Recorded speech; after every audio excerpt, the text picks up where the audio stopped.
Oh, I've spotted him. A wild Mike Lake. Sorry, sir, you're a bit late. Hey, everyone, this is Mike Lake. You might have seen him around. We installed a turbo and nitrous 50cc drift kart. Go subscribe to his YouTube channel here.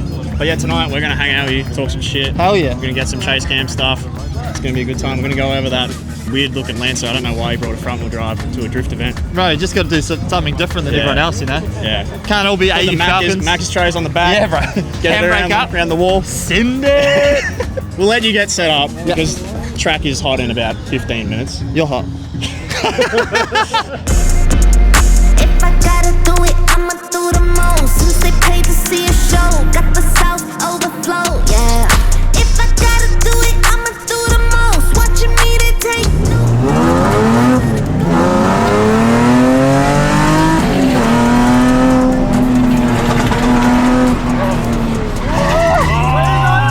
Where are you going? That is so loose. Oh my god. I can see a gap between them. This is why you bolt check cars, Mike. Sorry.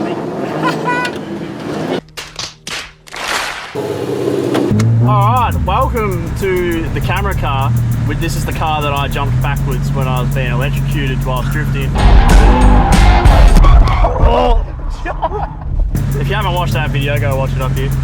But anyway, welcome to the camera car, so now you can get our commentary of Mike's chat drifting.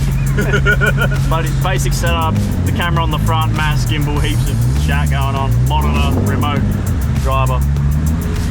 Okay. And if you're wondering why you've got old man Adam on this video and not Jassy, he's got COVID, so act on.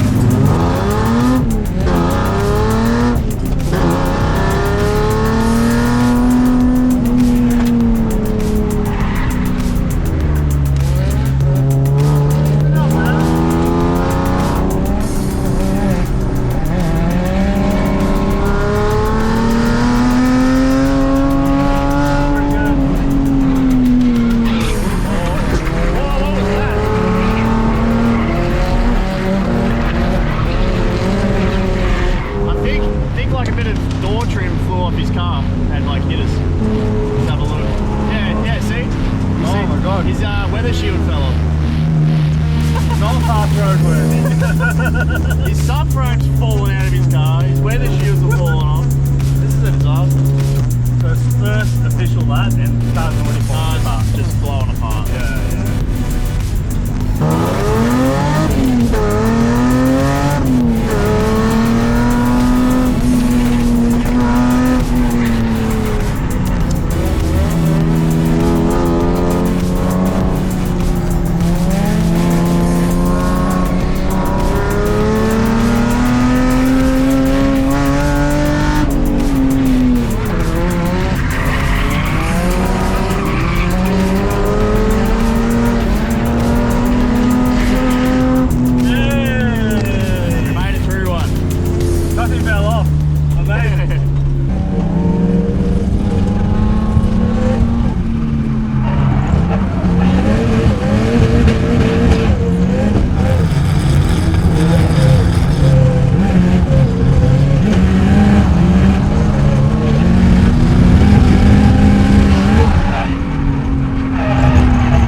What are you doing?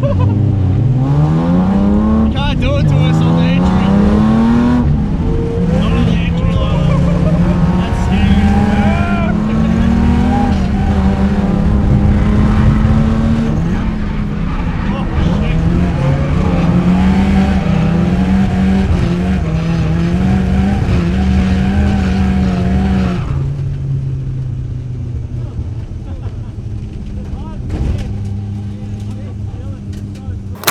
Oh, so obviously this isn't a normal Lancer. We know it's rear-wheel drive. C18. There you go. DE plus T. Not even a turbo motor. There you from go. stock. Firstly, tell the audience what's the story of this car. Alright, so the store. So I woke up one morning, literally I was going to a Keep It Reet event. I got a call from the cops and they were like, your car's blocking traffic on the road. And I was like, no, I've got my cars with me at my shop. And they're like, Mitsubishi Lancer? Ruddy, and I was like, turns out the car got stolen. They blew a massive hole in the block, but that meant that I got the car back, thankfully, which I was kind of happy about, even though they exploded the motor. It was front wheel drive at the time. And then I was like, what do we do with this car now? Yeah. And then I had the terrible idea of rear wheel drive swapping the car, and that's kind of how the idea came to fruition. Yeah? Yeah, and so I made a couple of calls. Obviously CA18 is not the motor that you would typically choose to put in a car. And then a friend of mine had a CA18 motor, engine gearbox package for like $2.5 grand, and I was like, sold. Went and picked it up, MX-5 rear end, cut a tunnel into it. It kind of took a little bit longer than what I'm saying. Realistically, how much work has it been to get it through this kind of swap? Because like this is not a normal thing to be building, a rear-wheel drive Lancer. It took a bit of time, but thankfully when you got a YouTube channel and there's pressure to create content, you get stuff done quite quickly. Yeah. Quite quickly means we got it done about 5 months, which I think is pretty good considering It is good to build a car. That's it, and I'd never put a gearbox tunnel in a car before. I did all the fab myself. But one of the best things about a process like this is you learn so much. You know, it tests every skill level that you have when it comes to fabrication. Yeah. And it actually turned out kind of alright. I hate to say it looks good. Thank you very much. It does look good. All the fab myself, painted it myself in my shop. I'm pretty happy with it. Yeah, no, it looks sick. Let's open this. Let's go. One each. Yeah, one each. Even as a stock rod. Should we chuck it up? Tell us about it. The motor that when you pop the bonnet, everyone goes, what the hell? But yeah, CA, custom frame rails. I watched all of Jimmy Oakes' Nisonda swap when he put a KA in a Nisonda, and I kind of followed all the steps that he did. Yeah, sat there for about 10 hours with a laser aligner trying to like figure out maths, and this is kind of what happened. So just a CA18D stock motor, China turbo manifold that I flipped up to be high mount because you got to show off the turbo. You have to. You got to. You have to. Pulsar G25 550. Haltech ECU, 200 kilowatts on like 14 PSI, and touch wood, so far, so good. Good, it's clean. Thank you, and I did it, which clean. is like, it's just so surprising. Yeah. Raceworks fuel system in the back, all the awesome people came on board, Phoenix radiators, like, so good, which I'm pretty lucky with, because to be honest, I'm a person that does it all by myself, low budget, so it was stretching every part of what I had to make this car happen. But the goal was to get it to LZ World Tour. The goal was to get it on Adam and Jimmy's channel. We far out succeeded those goals, which was awesome. But the goal was really just to have a good time in it, and this thing absolutely rips. So. It looks better than Adam's EVO. Yeah. Shots fired. It does. It does. Like, I'm staying out of that one. You've got new steering set up. That's what you were testing. Yeah. So this is the S13 front. Yeah. In the Lancer, but it's still got the Lancer shock tower, so it's a little, I don't want to say dodgy, but I am not a steering geometry guy. So I just kind of go, give it a go. If it doesn't work, we'll figure it out. Now it's got GK Tech stuff in it in the front. Shout out GK Tech, didn't sponsor it, but their stuff is great. Yep. Now it's steering nicely, so I'm actually having a lot of fun out there today in this thing. More angle, yeah, it's a good time. Lower power, so fun. 200 kilowatts. Is it responsive, obviously? No. No? Yeah, which is weird, right? So you think small turbo, but CA, no. Yeah, quite a punchy setup. So at about 4.5 to 5 grand, there's nothing, and then it just hits you. Yeah, okay. I guess that saves the rods and stuff, maybe, just being a little bit laggy. It's entertaining to drive. It is, yeah. There you go. It is. That's how you get around. Couple it's clutch entertaining. kicks. Yeah. What have you got going on in interior-wise? Is it a pretty standard sort of setup? Yeah, so we just got a simple power tune dash.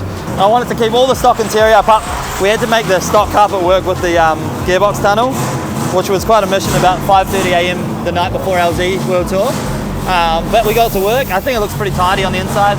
GK Tech handbrake, Momo steering wheel. brights, Yeah. stuffed rear seats with a half Yeah. cage. I dig the street vibe. So when you drive this on the track, there's just something real comfortable about Yeah. having all the carpet in and stuff. It just feels a little better, a little less tinny, I would say, which is nice. But also when people see this, they're like, yeah, okay, cool. It's like, it's still registered, so. I did say that we're like on the camera car. I was Yeah. like, oh, it's still registered. Yeah, it's still got street reg, so.